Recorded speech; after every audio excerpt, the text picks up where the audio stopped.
Paggising sa umaga, excited ang barkada. Kaliwa kanan halina at sumayaw. Lux na lux, I'm feeling this summer. Join the fun, let's dance together. Halina at sumama sa saya. It's a fun summer pag lux sama-sama. Lux na lux, I'm feeling this summer.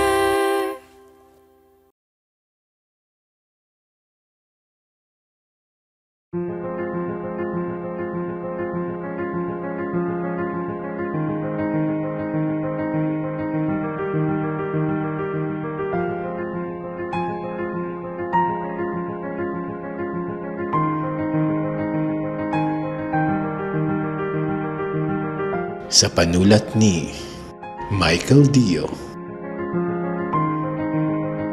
sa direksyon ni Kyle Paderes de Leon.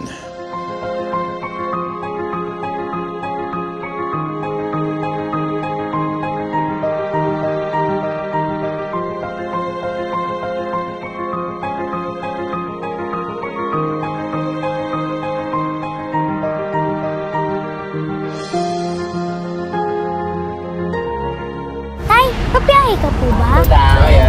Isa-isa lang po. Mahina po ang kalaban. Swerte ka talaga. Naku, si tatay, binubuwala na naman ako. Anong pagsubok ang kaya niyang harapin? Sipag at tiyaga at determinasyon, samahan pa ng pagdadasal, magtatagumpay din itong negosyo ko. Ano nang mangyayari? Paano?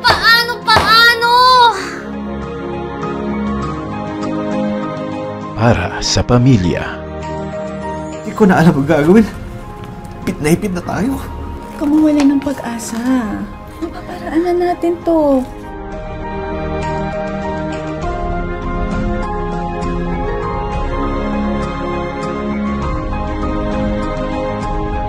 Para sa minamahal.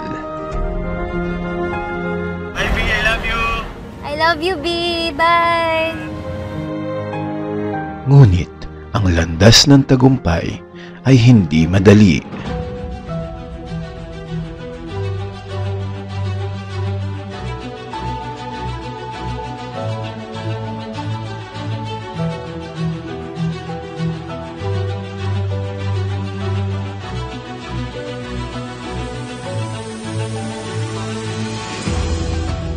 Ikaw, saang landas ka dadalhin ng iyong bawat hakbang?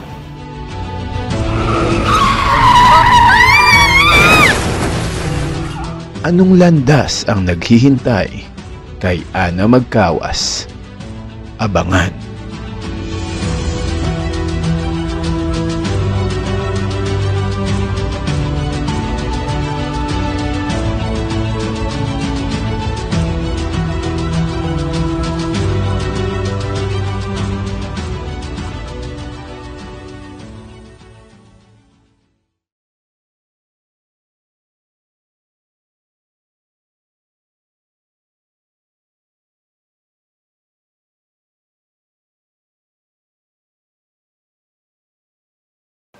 Ngayong Holy Wednesday, sa pagtatapos ng Landas sa Tagumpay, The Ana Magkawas Story, ano nga ba ang mangyayari sa panibagong pagsubok ng pandemya? Ito ba ay magiging hadlang sa kanyang pangarap o magbibigay ng panibagong pag-asa?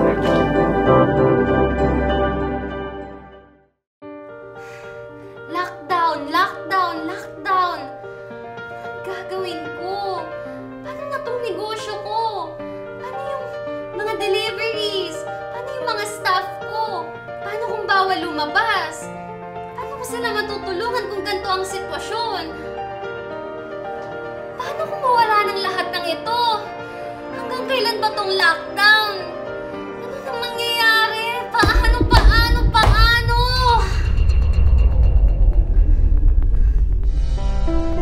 So yung tanong talaga na pumasok talaga sa isip ko noong time na yon is paano na? Paano na yung business? Paano yung mga staff namin? Paano sila sa sahod? Paano kami mag-ooperate? Kasi syempre, papasarado yung mall, diba? So, wala kami magiging customer. And paano yung mga transactions, paano yung delivery, kasi nagpapaship kami. So kung hindi pwedeng lumabas, ibig sabihin, hindi ka pwede magbenta, hindi ka pwede magpaship ng mga items. So nung talagang nag-isip kami ng paraan, paano yung gagawin namin para kahit papaano, hindi rin maapektuhan yung mga staff namin.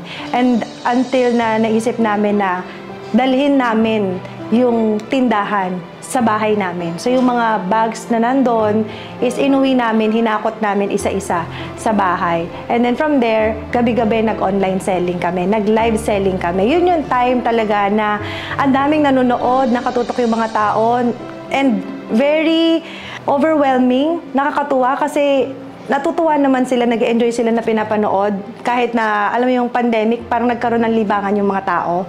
So yung time na namang problema ka, biglang all of a sudden, naging blessing in disguise pala para mas mabigyan pa ng chance na maipakita namin yung mga products namin sa maraming tao. And nagtuloy-tuloy. So yung mga tao namin, yung mga staff namin na sa bahay na rin nakatira, tuloy-tuloy din yung sahod nila. Good thing naman na nagkaroon tayo ng mga permits, nakalabas tayo, nakapagpa-ship pa rin tayo. Siyempre, sumunod lang tayo sa mga guidelines and protocols that time. And nagkaroon din tayo ng chance para makatulong dun sa mga ibang mga nangangailangan nung time na yon. So, nag-gift giving din tayo, namigay tayo ng mga groceries, ng mga pabigas. So, in a way, nakatulong din tayo sa community. So umpisa, andun talaga yung takot na baka nga walang bumili. Kasi syempre, namumroblema na yung buong sambayanan, di ba? So, yung binibenta namin is hindi naman siya necessity. Hindi naman siya essential. So, yung mga bags na, alam mo yun, parang, ano siya eh, luho siya eh. Luho in a way na magbabag ka ba, nasa loob ka lang ng bahay.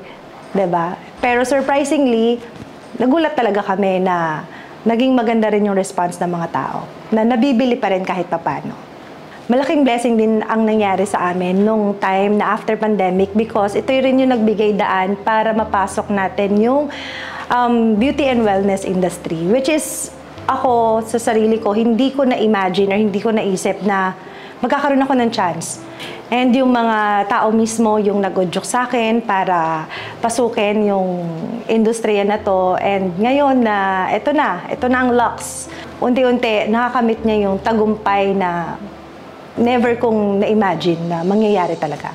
Thank you, Luxers, for today! And don't forget to take your vitamins daily para iwas COVID-19. Thank you so much, Luxers! Bye! Yay! Dami nating orders for today! Thank you, Lord! Kamusta kayo dyan? Kaya nga po, Miss Ana, ang dami nating orders kahit pandemic. Ang galing niyo talaga, ma'am. Nakakatuwa talaga, Miss Ana. Nag-work kami kung saan kami kukuha ng ipapadala sa pamilya namin dahil nga po nag-lockdown. Thank you po, Miss Ana. Oh, basta, wag nating kalimutan, sumunod lagi sa safety protocols. Magtulong-tulungan tayo, ah. Remember, pag mag-ship, don't forget to wear your face mask, face shield, at pagbalik, mag-sanitize para lahat tayo safe. Okay? Yes, Miss Ana. Yes po, madam. At dapat uminom tayo ng vitamins everyday para protektado tayo. Right, madam? Tama. Perfect. Si RJ. So, para hindi tayo mag-positive. Wipes, antibacterial wipes. Kasi nga pandemic eh. So, nanggaling sa pandemic, since antibacterial wipes siya, so it's a necessity na magagamit ng tao. Well, nung una, hindi masyadong okay. Nakakatanggap pa tayo ng mga bashing kasi parang hindi pag ganon ka-open yung mga tao sa mga small business owners or brand owners na nag-i-introduce ng mga products na related to beauty and wellness. Para sa kanila is, ang may karapatan lang na maglabas ng mga ganyang products is like mga doktor or mga medical practitioners, yung mga something na may pinag-aralan into medical field. Unti-unti kasi after the wipes, ayan na sinundan na natin siya ng mga skincare line.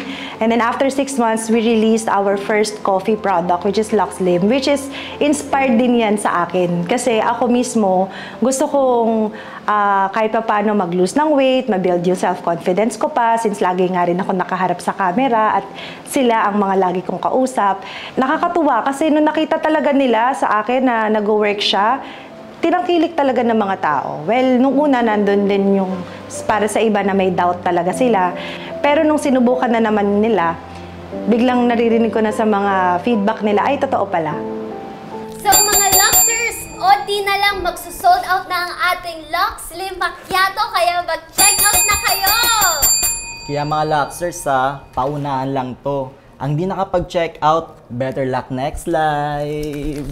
Yes, at abangan nyo lang yung sa live namin mga Luxers para ito sa mga discounts and promos mamimigay kami. At may good news pa ako sa inyo.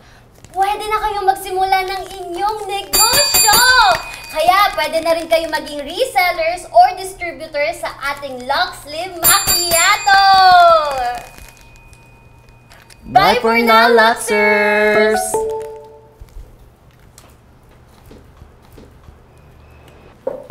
B, excuse me. Naka-ready na yung pagkain. Alam ko, gutom na kayo. Tara, kain na tayo. Tara, kain na tayo. Madam, Boss Mel, may gusto kasing sabihin sa inyo eh. Oh, ano yun, RJ? Di naman lingid sa kaalaman nyo po, Madam Boss Mel. Nag-apply ako sa ibang bansa. Natanggap po kasi ako eh. Naka-receive na rin po ako ng email. Okay na rin po yung visa ko. Masaya ako para sa'yo, RJ. Pero ngayon mo pa ba kami iiwanan? Ngayong lumalago na yung negosyo natin? Tapos ang dami pa nating natutulungan ng mga Pilipino magkaroon ng negosyo. Ngayon pa ba? RJ, di ka na iba sa amin. Parang pamilya na ang turing namin sa'yo. Sa hirap at ginhawa, walang iwanan. Salamat po. Masaya rin po ako dahil naging success yung business. At masaya rin po ako kasi marami sumusupport at nagmamahal sa atin. Pero nakapag-desisyon na po kasi ako eh.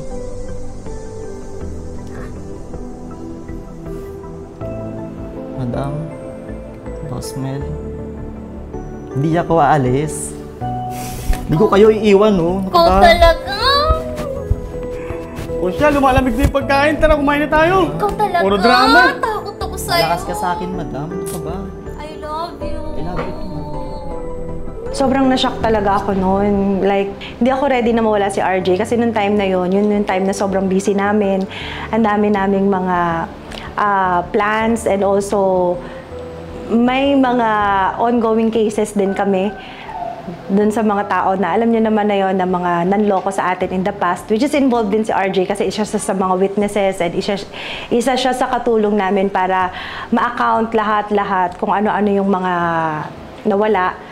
And syempre higit sa lahat, parang nasanay kasi ako na nandyan siya. Kaya ko naman, pero syempre iba pa rin yung may RJ ka na kasama. Lalo na nasanay na ako na siya rin yung kinakausap na halos lahat ng mga suppliers. So instead na dumadaan sa akin yung problema, sa kanya muna, filtered out na bago pa makarating sa akin. So talagang naiyak ako noon. Tinawagan ko pa si BFF, si Sherry, na sis, kausapin mo naman, BFF, kausapin mo naman si RJ, baka magbago yung isip niya. Kasi parang noong time talaga na yon, ang sikip-sikip ng dibdib ko, na parang hindi ko siya kayang ma-let go. Pero ganun talaga, di ba? So dumating yung time na tinanggap na rin namin ni B, na siguro talagang hanggang doon na lang yung pagsasamahan namin ni RJ. May dinner kami na after noon, magpo-post na ako na naghahanap na ulit ako ng bagong assistant.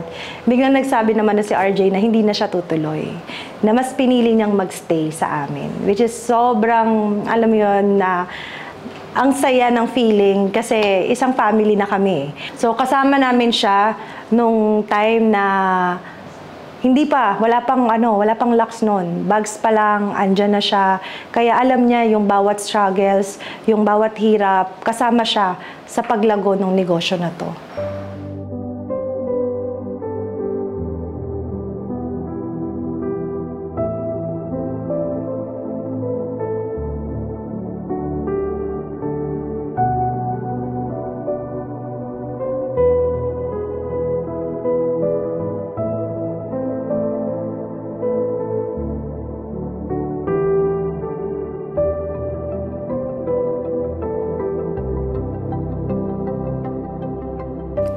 Maraming salamat po sa lahat ng mga blessings po ninyo. Una sa aking negosyo, Salamat po, Panginoon, sa walang sawang gabay niyo po, hindi lang po sa akin, sa lahat ng mga resellers, distributors, at sa mga Luxers, at sa mga plano pa po namin upang mas madami pang matulungan ang Lux Beauty and Wellness Venture. Pangalawa, salamat po sa aking mga magulang at mga kapatid. Sila po ang nagturo sa akin kung paano magmahal at pahalagahan ng buhay. Pangatlo, sa aking pamilya, salamat po sa pagbigay niyo sa akin ng mapagmahal at supportive na asawa at mga anak. At higit sa lahat, sa inyo, Panginoong Jesucristo, ibinabalik ko po sa inyo ang lahat ng papuri at pasasalamat sa lahat ng mga biyaya niyo po. Amen.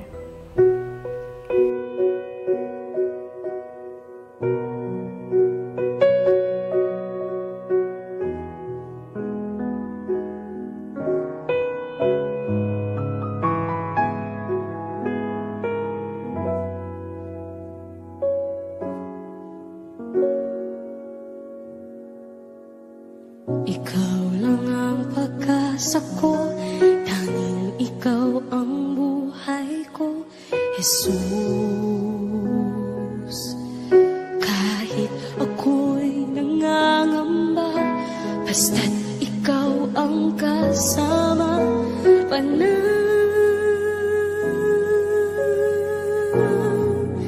na.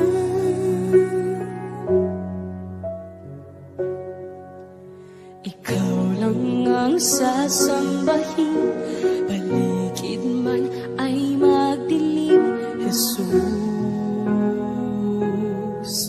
Kahit may suliranin man, lagi kang aawitan, ikaw lamang. Sa bawat takbang ng ating landas, kahit pa ang daan ay mahirap. Minsan paliko-liko, minsan lubak-lubak. At minsan, tayo ay naliligaw ng landas. Lagi nating tandaan, lahat ng ito ay pagsubok lamang. Hindi para tayo ay pabagsakin, kundi para tayo ay mas patatagin at mas palakasin ang ating pananampalataya. Ikaw, saang landas ka dadalhin ng iyong bawat hakbang? Maraming salamat po sa pagtangkilik sa 3-day Lenten Special ng Lux Beauty and Wellness. At naway maging gabay sa ating puso ang kwentong ito sa ating pagninilay-nilay ngayong Semana Santa. Ang pagtitiwala at pananampalataya sa Diyos ang tamang landas sa tagumpay ng bawat isa. Ikaw lang ang sasambahin, paligid man ay magdilim, Jesus. Kahit may suliranin man, lagi kang aawitan, ikaw lamang. Kahit kailan, Ipagkatiwala mo kay Yahweh ang iyong mga gagawin at magtatagumpay ka sa lahat ng iyong mga layunin. Kawikaan, Kapitulo 11, Berso 3. inibig mo ako noon,